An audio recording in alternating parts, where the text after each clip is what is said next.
Alkisah, di pesisir sebuah lautan biru nan jernih, berdirilah sebuah kerajaan maritim yang makmur bernama Kerajaan Tiram. Disebut demikian karena kerajaan itu diberkahi kekayaan laut yang melimpah, terutama mutiara-mutiara terbaik yang kilaunya mengalahkan bintang di malam hari. Negeri itu dipimpin oleh seorang raja yang arif bernama Raja Adiwijaya dan permaisuri yang anggun, Ratu Kirana. Mereka dikaruniai seorang putri tunggal yang kecantikannya termasyhur ke seluruh penjuru negeri, Putri Kemala. Sang putri tidak hanya rupawan, tetapi juga memiliki hati yang lembut dan penuh kasih, membuatnya sangat dicintai oleh seluruh rakyatnya. Kehidupan di kerajaan Tiram berjalan dengan penuh kedamaian dan harmoni. Para nelayan melaut dengan sukacita, para pedagang berniaga dengan jujur, dan anak-anak bermain dengan riang di pantai berpasir putih. Putri Kemala sering menghabiskan waktunya di tepi pantai, mendengarkan nyanyian ombak dan merasakan belayan angin laut. Ia merasa memiliki ikatan yang kuat dengan samudra luas, seolah-olah lautan adalah sahabat yang selalu berbisik menenangkan hatinya. Kebahagiaan kerajaan seakan abadi, terlindung oleh lautan yang tenang dan cinta rakyatnya yang tulus. Di antara semua harta yang dimilikinya, benda yang paling berharga bagi Putri Kemala adalah sebuah sisir sederhana yang terbuat dari kerang mutiara raksasa.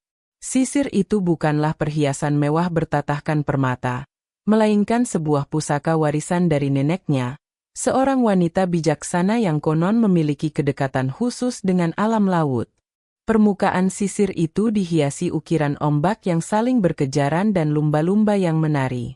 Menurut cerita, sisir itu adalah hadiah dari Ratu Lautan sendiri sebagai tanda persahabatan, dan memiliki kekuatan tersembunyi yang hanya akan terungkap pada saat yang paling dibutuhkan. Putri Kemala merawat sisir itu dengan sepenuh hati. Setiap pagi, ia akan menyisir rambutnya yang hitam legam dan panjang dengan pusaka tersebut sambil memandang ke arah lautan. Baginya, sisir itu adalah pengingat akan kasih sayang neneknya dan juga simbol dari kedamaian negerinya. Ia tidak pernah tahu betapa benarnya legenda tentang kekuatan sisir itu, dan tak pernah menyangka bahwa suatu hari nanti, pusaka sederhana itu akan menjadi satu-satunya harapan bagi keselamatan kerajaan dan seluruh orang yang dicintainya. Kehidupan yang damai dan tentram itu membuat kerajaan Tiram sedikit lengah. Para prajurit tetap berlatih, namun kewaspadaan mereka sedikit menurun karena ancaman dari luar seolah tak pernah ada. Mereka terlalu percaya pada benteng alami berupa lautan tenang yang mengelilingi mereka. Padahal, jauh di seberang cakrawala, di lautan lepas yang ganas, sebuah ancaman besar sedang mengintai, menunggu saat yang tepat untuk merenggut semua kedamaian yang mereka miliki.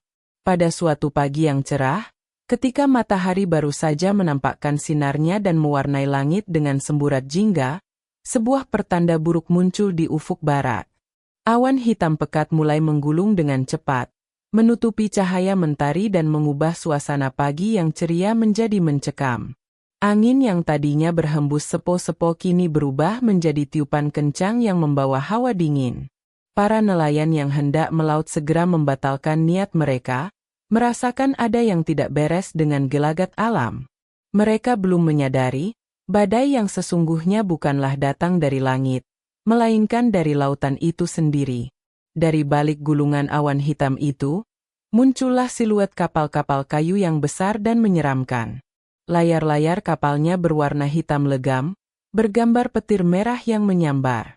Itulah armada perompak guntur, kelompok bajak laut paling kejam dan ditakuti di seluruh samudra, yang dipimpin oleh seorang kapten bengis bernama Guntur Badai. Nama Guntur Badai sudah menjadi legenda yang menakutkan. Ia dikenal tidak memiliki belas kasihan dan selalu meninggalkan kehancuran di setiap tempat yang ia singgahi. Lonceng tanda bahaya di menara pengawas istana segera dibunyikan. Suaranya menggema ke seluruh negeri, memecah ketenangan pagi. Rakyat yang sedang memulai aktivitasnya menjadi panik. Mereka berlarian mencari tempat berlindung, sementara para prajurit kerajaan Tiram dengan sigap berlari menuju benteng pertahanan di pesisir pantai. Raja Adiwijaya segera mengenakan baju zirahnya dan berdiri di garda terdepan, berusaha menenangkan rakyatnya sambil mempersiapkan perlawanan. Namun, jumlah kapal perompak yang begitu banyak dan persenjataan mereka yang tampak lebih unggul membuat gentar hati banyak orang. Guntur Badai tertawa terbahak-bahak dari atas geladak kapal utamanya saat melihat kepanikan di kerajaan Tiram. Baginya, ini adalah pemandangan yang paling ia nikmati. Ia telah lama mendengar tentang kekayaan kerajaan Tiram dan kemilaunya mutiara-mutiara dari negeri itu. Dengan serakah, ia memerintahkan anak buahnya untuk mulai menembakkan meriam-meriam mereka. Suara ledakan yang memekakkan telinga pun mulai terdengar, menghancurkan sebagian dinding benteng dan rumah-rumah penduduk di dekat pantai. Badai hitam para perompak telah tiba, membawa ketakutan, kekacauan, dan kehancuran. Kedamaian yang selama ini menyelimuti kerajaan Tiram terkoyak dalam sekejap. Langit yang tadinya cerah kini menjadi gelap oleh asap mesiu, dan suara riang gembira rakyat berganti menjadi jeritan ketakutan dan tangis pilu. Ini adalah hari terkelam dalam sejarah kerajaan Tiram, sebuah hari di mana takdir sebuah bangsa akan diuji hingga batasnya. Meskipun kalah jumlah dan persenjataan, para prajurit kerajaan Tiram bertempur dengan gagah berani. Dipimpin langsung oleh Raja Adiwijaya, mereka berjuang mati-matian untuk mempertahankan setiap jengkal tanah air mereka. Suara denting pedang beradu dengan deru ombak dan ledakan meriam, menciptakan sebuah simfoni pertempuran yang mengerikan. Namun, keganasan dan jumlah perompak yang seperti tak ada habisnya membuat pertahanan mereka perlahan-lahan mulai goyah. Satu persatu prajurit terbaik kerajaan gugur sebagai pahlawan. Guntur Badai, dengan tubuhnya yang besar dan kekar, melompat dari kapalnya ke daratan dan memimpin penyerbuan secara langsung.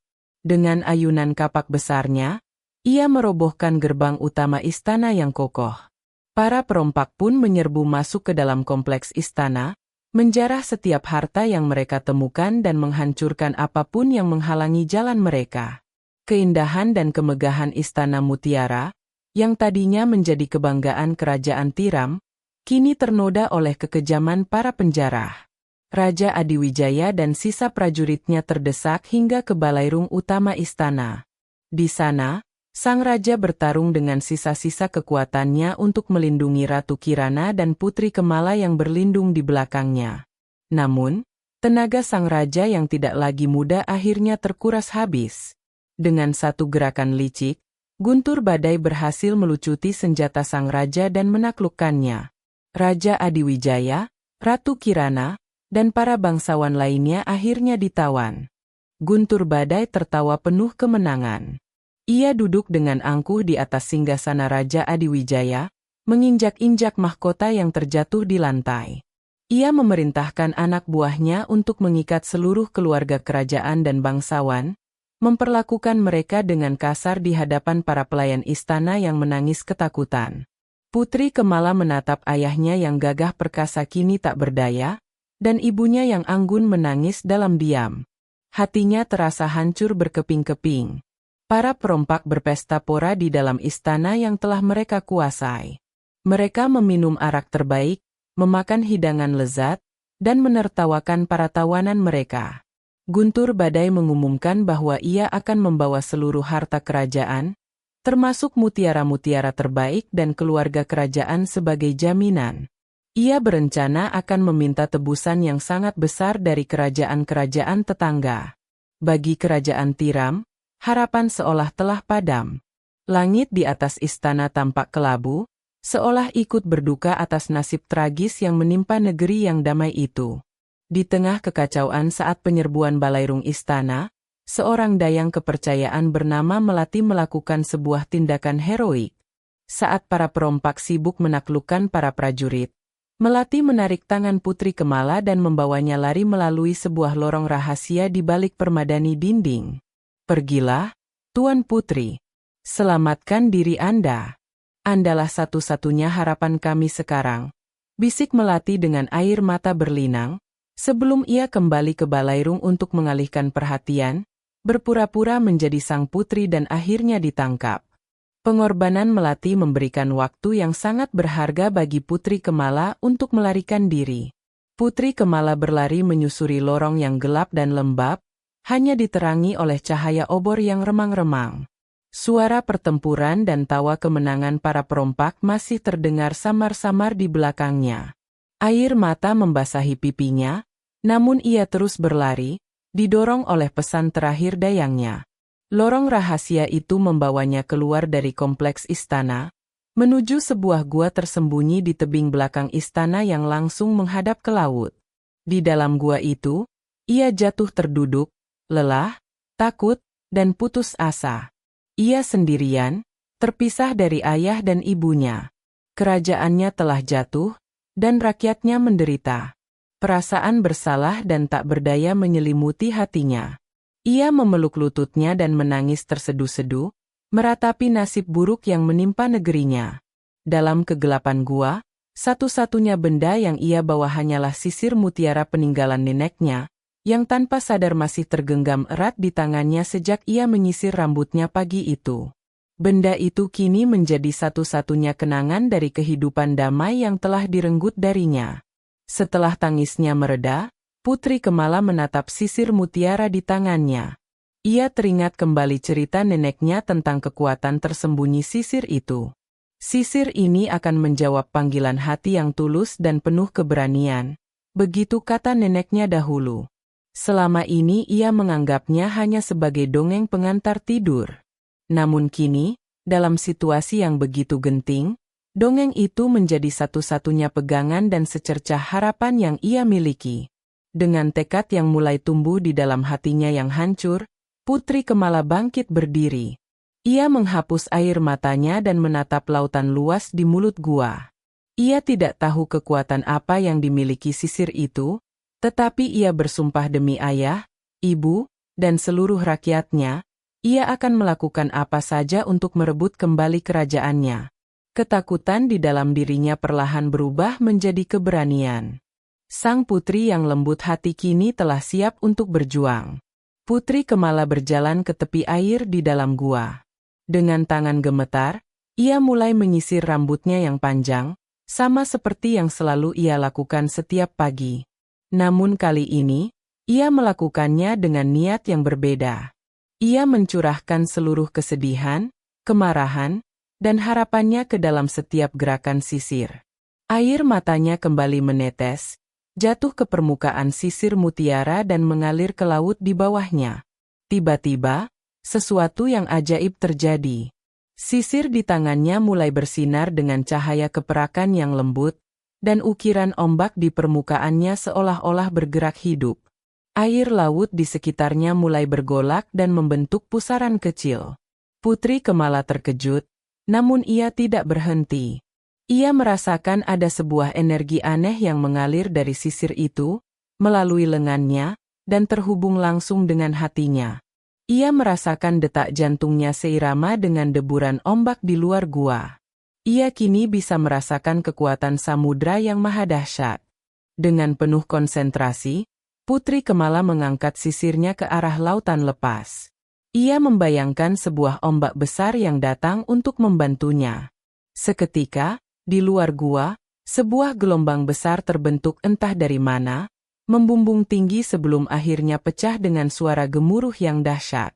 Putri Kemala menyadari bahwa legenda itu benar adanya. Sisir ini memberinya kemampuan untuk mengendalikan kekuatan laut. Sebuah kekuatan yang selama ini menjadi sahabatnya, kini menjadi senjatanya. Rasa takut di dalam dirinya sepenuhnya sirna, digantikan oleh gelora semangat yang membara.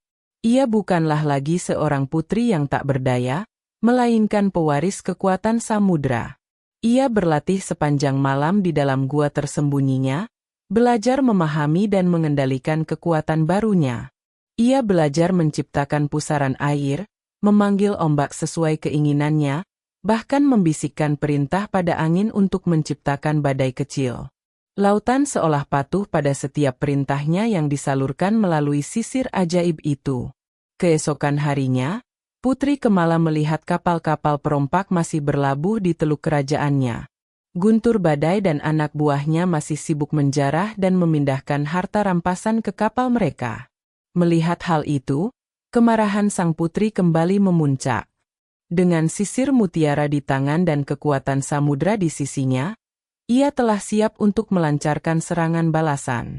Ia akan menunjukkan kepada para perompak itu kekuatan sesungguhnya dari kerajaan Tiram. Menunggu hingga sore hari, ketika para perompak lengah dan sebagian besar dari mereka mabuk karena pesta kemenangan, Putri Kemala memulai serangannya. Dari mulut gua yang tersembunyi, ia mengangkat tinggi-tinggi sisir mutiaranya. Langit yang tadinya cerah seketika menjadi gelap, ditutupi oleh awan badai yang ia panggil dengan kekuatan sisir itu. Angin mulai bertiup kencang, menciptakan gelombang-gelombang ganas yang mengguncang kapal-kapal perompak di teluk.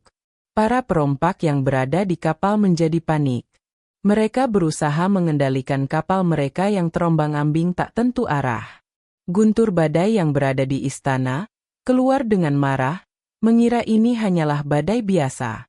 Namun, ia terkejut melihat badai ini tampak tidak wajar.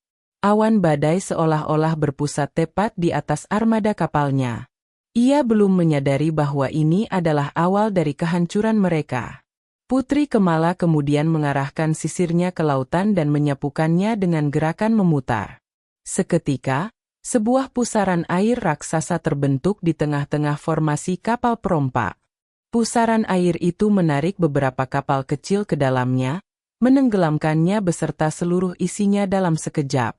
Para perompak menjerit ketakutan, tidak mengerti sihir apa yang sedang menyerang mereka. Mereka mencoba melepaskan sauh dan melarikan diri, namun angin kencang menahan layar mereka. Melihat kapal utama Guntur Badai masih bertahan, Putri Kemala memfokuskan seluruh kekuatannya. Ia mengangkat sisirnya tinggi-tinggi, dan dari kedalaman laut, sebuah ombak raksasa yang belum pernah ada sebelumnya terbentuk. Ombak itu menjulang tinggi seperti gunung, puncaknya berhiaskan buih putih yang tampak seperti mahkota kemarahan samudra. Dengan satu teriakan penuh tekad, Putri Kemala menghempaskan sisirnya ke bawah, memerintahkan gelombang itu untuk menghantam kapal Guntur Badai. Gelombang pembalasan itu meluncur dengan kecepatan mengerikan. Guntur Badai dan anak buahnya hanya bisa menatap ngeri, tak mampu berbuat apa-apa. Dengan suara gemuruh yang menggetarkan seluruh pulau, ombak raksasa itu menghantam kapal utama, mematahkannya menjadi dua bagian seolah-olah hanya sebuah ranting kering. Kapal kebanggaan para perompak Guntur itu hancur lebur dan ditelan oleh lautan yang murka. Melihat kapal pemimpin mereka hancur berkeping-keping dan Guntur Badai lenyap ditelan ombak, semangat para perompak yang tersisa langsung runtuh. Rasa takut yang luar biasa menguasai mereka. Mereka tidak lagi berpikir untuk melawan atau menjarah. Satu-satunya keinginan mereka adalah lari dari amukan laut yang mengerikan itu. Sebagian mencoba berenang ke pantai, sementara yang lain di atas kapal yang rusak hanya bisa pasrah pada nasib mereka. Di dalam istana, para prajurit dan bangsawan yang ditawan, melihat kekacauan yang terjadi di teluk, menemukan kembali keberanian mereka. Mereka berhasil melepaskan diri dan menyerang para perompak yang tersisa di darat. Rakyat yang tadinya bersembunyi pun keluar, ikut membantu para prajurit dengan apapun yang mereka miliki. Semangat perlawanan rakyat kerajaan Tiram kembali berkobar, didorong oleh keajaiban yang mereka saksikan di lautan. Putri Kemala, setelah memastikan ancaman utama telah sirna, menenangkan lautan. Badai mereda secepat ia datang, dan ombak kembali tenang seolah tidak terjadi apa-apa. Para perompak yang terdampar di pantai segera ditangkap oleh para prajurit. Dalam waktu singkat, seluruh sisa-sisa perompak Guntur berhasil dilumpuhkan. Kerajaan Tiram telah bebas. Sorak-sorai kemenangan menggema di seluruh negeri. Putri Kemala akhirnya keluar dari persembunyiannya. Ketika rakyat dan para prajurit melihatnya berjalan dengan sisir mutiara di tangan, mereka langsung mengerti siapa yang telah menyelamatkan mereka. Mereka bersujud di hadapannya, bukan hanya sebagai putri mereka, tetapi juga sebagai pahlawan dan pelindung mereka. Putri Kemala segera berlari ke dalam istana dan memeluk Raja Adiwijaya dan Ratu Kirana yang telah dibebaskan. Pertemuan kembali keluarga kerajaan itu diwarnai dengan tangis haru dan kebahagiaan. Raja Adiwijaya memeluk putrinya dengan bangga. Engkau bukan hanya putri kami, Kemala. Engkau adalah mutiara samudra, pelindung sejati negeri ini, ujarnya dengan suara bergetar. Kemenangan telah diraih, bukan hanya dengan pedang dan perisai, tetapi dengan keberanian hati seorang putri dan kekuatan ajaib dari lautan yang setia melindunginya. Kerajaan Tiram telah diselamatkan dari mimpi buruk terkelamnya. Setelah kemenangan besar itu, Kerajaan Tiram memasuki babak baru dalam sejarahnya. Negeri itu dibangun kembali dengan semangat gotong royong yang lebih kuat dari sebelumnya. Rakyat tidak lagi memandang laut hanya sebagai sumber penghidupan, tetapi juga sebagai pelindung agung yang kekuatannya terwujud melalui putri mereka. Putri Kemala dielu-elukan sebagai pahlawan besar, dan kisahnya menjadi legenda yang diceritakan dari generasi ke generasi. Putri Kemala, yang kini telah membuktikan keberanian dan kebijaksanaannya, semakin sering dilibatkan oleh Raja Adiwijaya dalam memerintah kerajaan. Ia belajar menjadi pemimpin yang adil, kuat, namun tetap memiliki hati yang lembut seperti samudra yang bisa tenang namun juga bisa bergelora. Ia memastikan bahwa sistem pertahanan kerajaan diperkuat, tidak hanya di darat, tetapi juga dengan membentuk angkatan laut yang tangguh, yang dihormati dan disegani oleh kawan maupun lawan. Sisir mutiara ajaib kini disimpan sebagai pusaka kerajaan yang paling sakral. Benda itu menjadi simbol kekuatan kerajaan Tiram, sebuah pengingat bahwa keberanian sejati seringkali datang dari tempat yang tak terduga, dan bahwa warisan leluhur memiliki kekuatan yang melampaui akal. Putri Kemala tidak pernah lagi menggunakan kekuatan penuh sisir itu, karena ia percaya bahwa kekuatan terbesar sebuah bangsa terletak pada persatuan dan semangat rakyatnya, bukan pada sihir. Bertahun-tahun kemudian, ketika Putri Kemala naik takhta menjadi ratu, ia memimpin kerajaan Tiram menuju puncak kejayaannya. Ia dikenal sebagai Ratu Kemala Sang Mutiara Samudra, seorang pemimpin yang dicintai rakyatnya dan dihormati oleh seluruh dunia. Di bawah pemerintahannya, Kerajaan Tiram hidup dalam kedamaian dan kemakmuran abadi, aman dalam lindungan lautan dan dipimpin oleh seorang ratu yang hatinya seluas samudra itu sendiri. Dan begitulah kisah Putri Kemala dan sisir ajaibnya. Sebuah kisah yang mengajarkan bahwa di dalam hati yang paling lembut sekalipun, tersimpan kekuatan sebesar samudra, yang siap bangkit untuk melindungi apa yang dicintai. Warisan keberaniannya terus hidup, memastikan bahwa kerajaan Tiram akan selalu menjadi negeri yang damai dan tenteram selamanya.